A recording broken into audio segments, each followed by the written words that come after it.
What's going on, guys? It's Greg here, aka NYPrepper.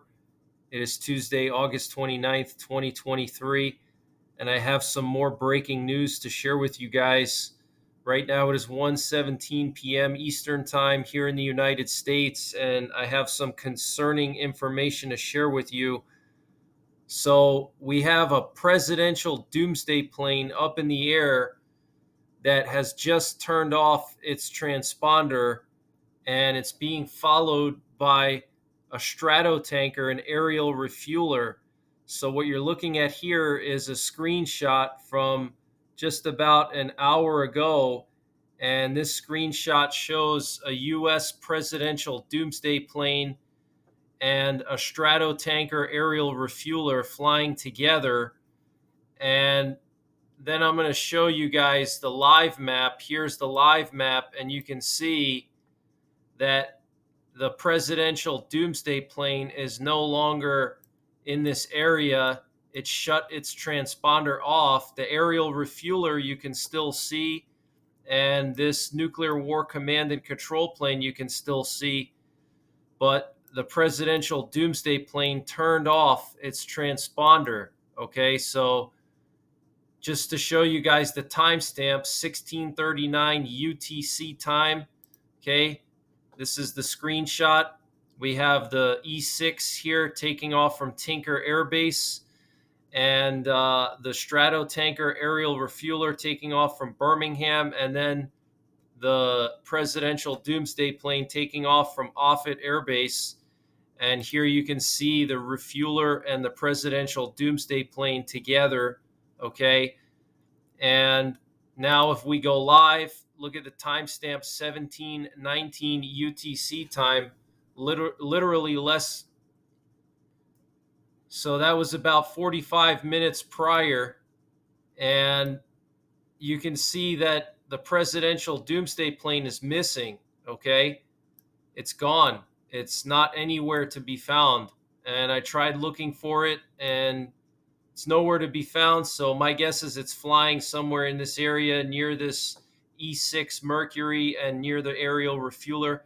Now, this E6 Mercury can remotely launch all of our Minuteman III ICBMs, which are the U.S. Land-based nuclear missiles.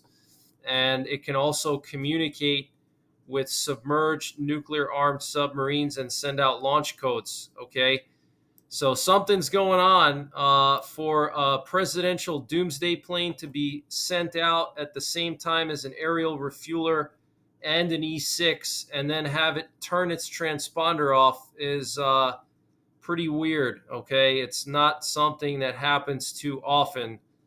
And when we look at the last 2 weeks, there's been so many of these doomsday planes in the air. And yesterday, I forgot to mention in my update yesterday that there were like 30 emergency action messages yesterday, and there were several long emergency action messages broadcasted of 142 characters. And if you don't know what an emergency action message is, that's basically a nuclear attack option that is broadcasted to the United States ballistic missile submarines from the National Military Command Center, aka the Pentagon. And the more of these attack options that are broadcasted, that usually means that something is about to go down, some kind of event. Okay, so there were about 30 of them yesterday with several very long messages. Normally they're like 30 characters. There were several 142 character messages. Anytime you see those long messages, usually means something is going on. We have the former president of Russia, Dmitry Medvedev, making threats against NATO. So I'm not sure if that has anything to do with it, but I'm going to read to you exactly what he said. And Ukraine has broken through Russia's first main line of defense in the Robotyne area. And the Ukrainian armed forces are reporting that today a lot of the Russian forces are retreating from that area where they just broke through. Okay, so let me show you the map here. This is Ukraine.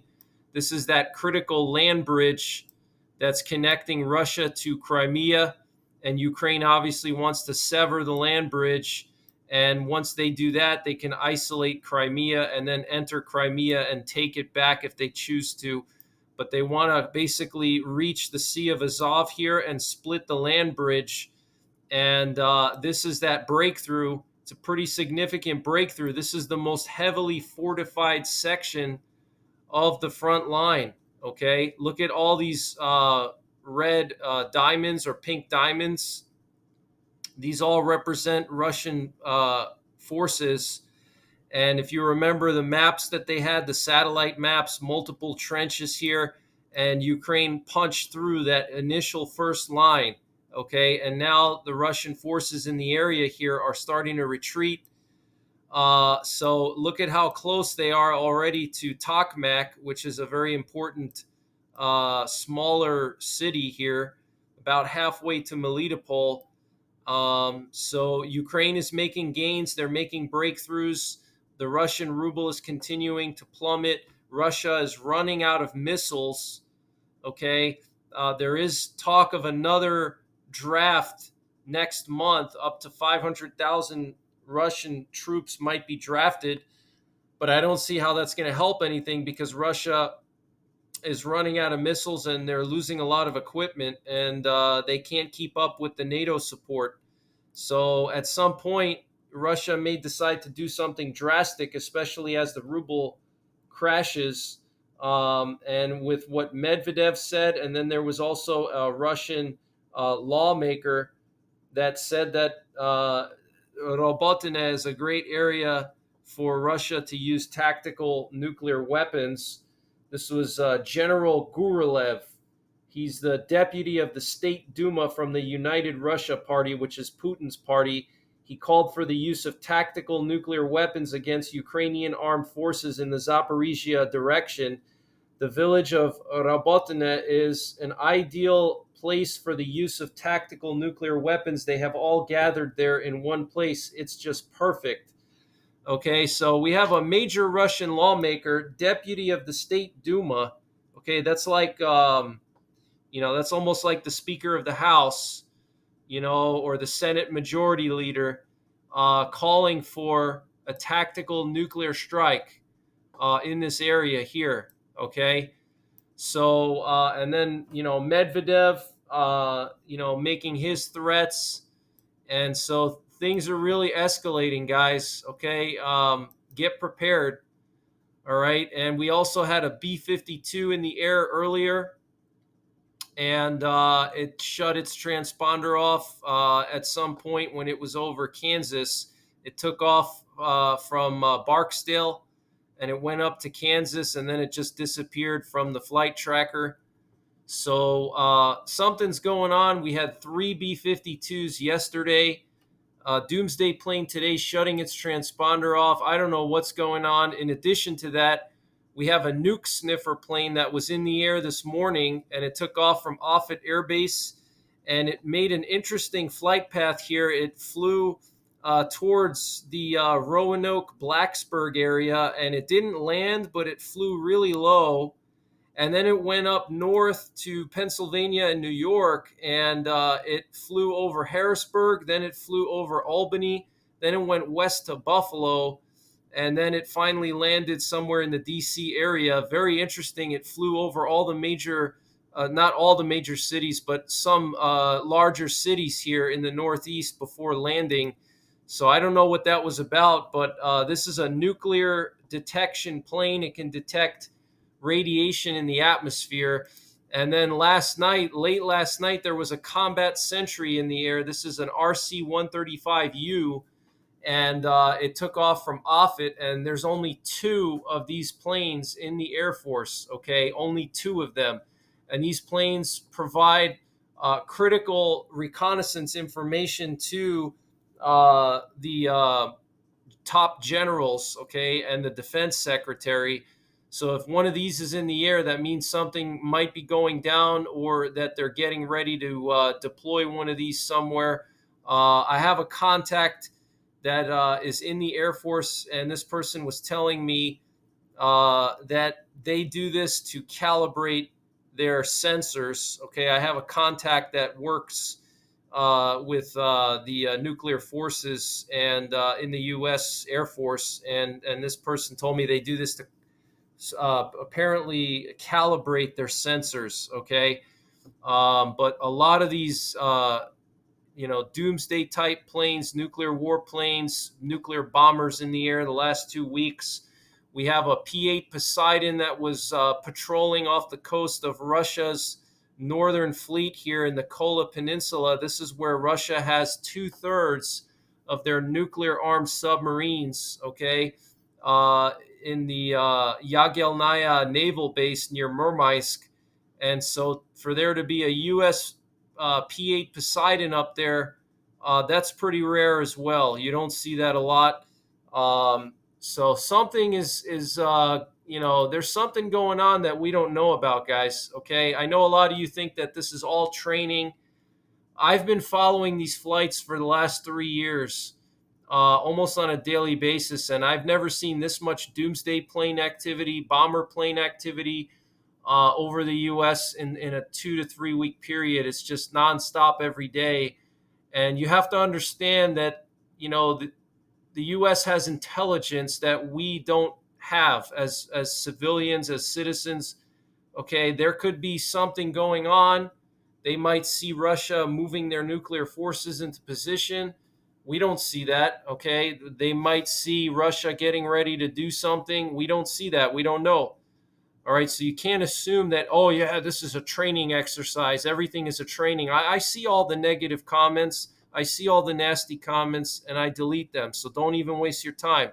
If you're going to come on here and be nasty, I'm going to delete your comment, and that's it. So don't waste your time, okay? Here we have an E-3 AWACS plane. This is a radar plane. It was doing loops off of the northern Norwegian coast here, or not loops, but like a perfect circle. This is when they're trying to check out an area. They fly in those tight circles like that, those perfect circles, actually. And then we have another one that's up in the air right now, and it's doing multiple circles over southern Norway. So very interesting there. Let me read to you what Medvedev said.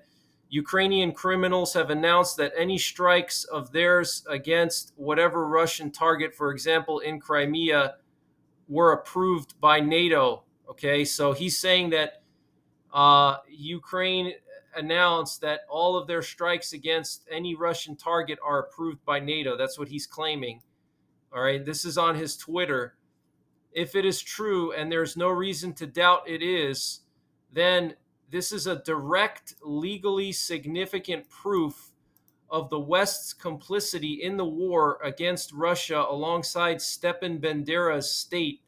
It is a refined casus belli, and for Russia, it is an opportunity to act within the jus ad bellum framework against each and every NATO country. Okay, so this is just fancy talk for basically saying that, the fact that NATO is saying that the West the fact that Ukraine is saying that NATO approves all of their strikes, including those in Crimea, means that this is grounds for a Russian attack on NATO. Okay. So, this is very serious, guys. Medvedev is Putin's right hand man. And for him to say this is pretty concerning. Okay. So he's basically saying if Ukraine continues these strikes on Crimea and various parts of Russia with the drones, that this could be a reason for Russia to retaliate against all NATO countries. Now, we know Medvedev has said some really crazy stuff in the past, but there's no reason to doubt that that he doesn't really mean what he's saying here. I mean, we've seen Putin and many other Russian politicians say the same thing. Really sad, alas, the apocalypse revelations are drawing near. And then he quotes the book of Revelation, and then he quotes Vladimir Lenin and Nikita Khrushchev. Okay, Lenin, the communist leader, and he quotes from Revelation. He says, "And in those days shall men seek death, and shall not find it, and shall desire to die, and death shall flee from them. And then he quotes here Lenin, "We are remembered until we stand in the other's way." And then Khrushchev, "Whether you like it or not, history is on our side. We will bury you." Very interesting that he would quote Lenin. And that's, uh, clear proof that Putin and Medvedev are communists and they're not, Christian saviors like everybody thinks. Okay. They idolize Lenin and Stalin. Well, not Stalin. They've never idolized Stalin, but Lenin. Okay. We also have some breaking news coming from Poland. There's more trains that have been stopped in Poland from these I wouldn't say hackers, but these people that keep broadcasting emergency radio stop orders over the Polish train frequencies, okay, radio frequencies for the Polish state-run train company. And apparently 25 passenger trains were stopped, okay, and they were stopped in numerous parts of Poland. Now, a couple of days ago, it happened in the northern part of Poland, and the Polish police detained 2 people, including 1 policeman. And now today, we're hearing that multiple regions of central and southern Poland have been impacted. Somebody's been broadcasting these emergency signals on passenger train frequencies, telling the conductors to stop the trains. Okay. Uh, this could have been those hybrid attacks that Poland was warning about, that Belarus and Russia were planning. So, very concerning here. And speaking of Belarus, apparently Ukraine has demolished 2 border crossing areas where trains go over into Ukraine from Belarus. You can see these train tracks. They go from Belarus into Ukraine, and they use demolitions to destroy them. So this way, Belarus can't just move equipment through rail into Ukraine. And this was in the Zhytomyr region, okay, in north central Ukraine, just west of Kiev. So a lot of stuff going on, guys. Strong words from Dmitry Medvedev, and the ruble is continuing to drop. As you can see, the last 5 days, the ruble is just steadily going down. And if we look at today, it's basically going down slowly every single day, including today. So the ruble is continuing to plummet. Okay, we can see the last month here, and then the last year. Okay, it's going down and down and down. And this is the time when Putin could do something crazy. We have some breaking news that the U.S. Air Force wants a $6 billion contract to build 1,000 AI-driven unmanned combat aircraft, possibly more, as part of its next generation air dominance initiative. Okay, so this is like literally something coming out of Terminator. Okay, they want AI-driven planes that are, these are combat aircraft. We're not talking about like RQ-4s and reconnaissance drones. We're talking about drones that actually have weapons on them, and they want to upload AI into those planes so they can basically carry out missions, okay, without having anybody to monitor them. They just deploy the plane, and the plane will fly and hit the target and adjust its flight paths and change its weapons, and basically just function like a regular pilot. Okay, this is really concerning, guys. Okay, they actually want these planes to have weapons. Okay, so this is literally Terminator coming to life. All right, and we also have breaking news that Greece has the largest forest fire in all of the history of the European Union. So a lot of stuff going on, guys. I'm going to keep you updated, but that's the latest information that I have. Take care. God bless. And don't forget the 3 Ps: prepare, practice, and persevere.